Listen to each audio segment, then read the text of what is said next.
Aí, vou te mandar ali um papo. Tu tá no alto da favela, na comunidade intocado. Aí, maluco, tu começa a ouvir uns barulhos de fogos, que os fogueteiros estão te dando um alerta. Tá! O que tu faz? Primeiramente, Diguidin. Segundamente, eu passo um rádio pro Fiel lá embaixo pra ele ver como é que tá a atividade dos alemão, tá ligado? Demorou, faz o teste do rádio aí, vai. Joga o dado aí. Conseguiu, Moral, meu irmão. Valeu. Por mais incrível que pareça, aquele é um grupo bem comum de jogadores de RPG nos dias de hoje. E ele acontece muitas mais vezes do que nós imaginamos. Bem, seja bem-vindo ao Grunge do RPG.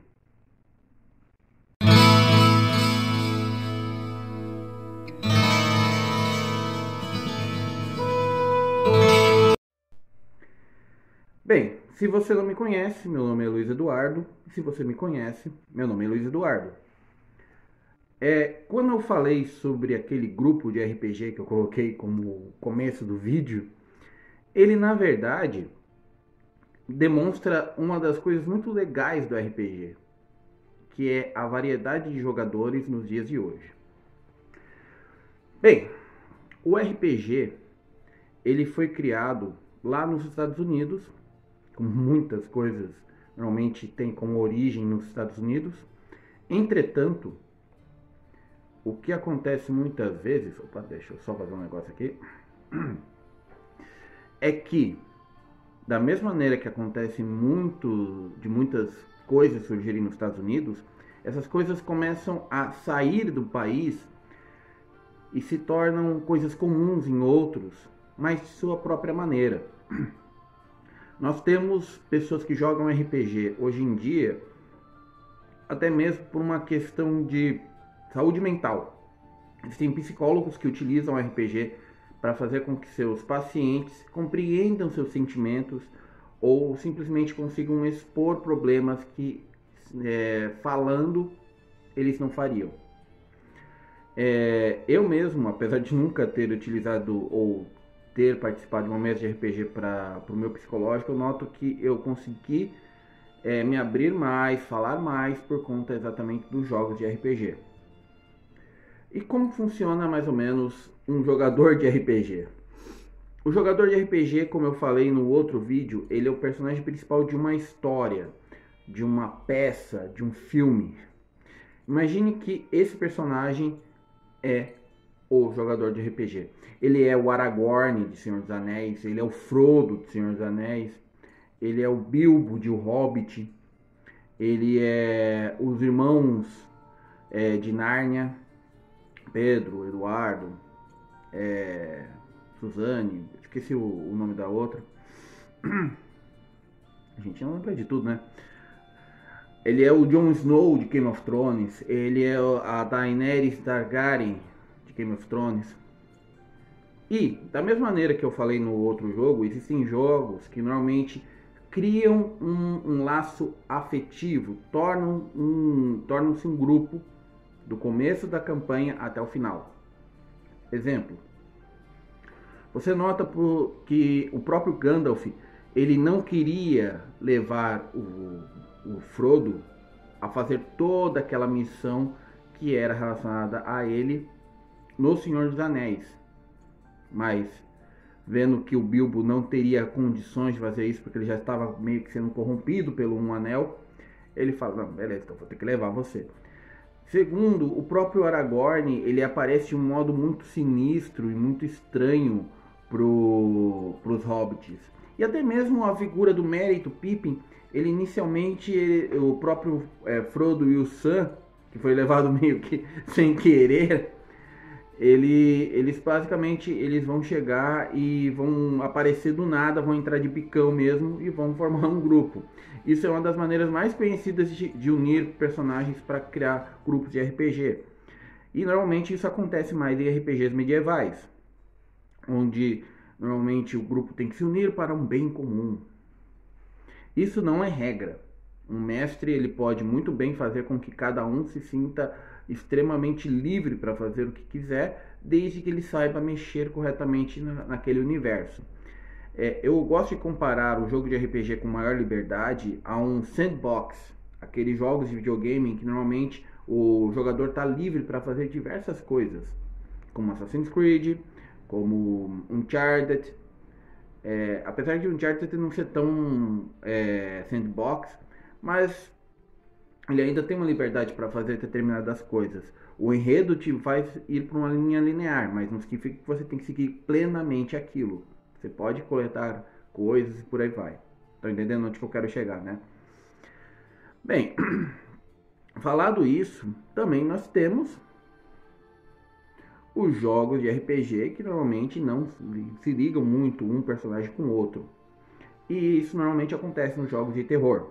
Nós temos quase sempre dois tipos de jogadores. Aqueles que gostam de se unir e que normalmente formam esses grupos de Dungeons and Dragons e jogos de RPG medieval.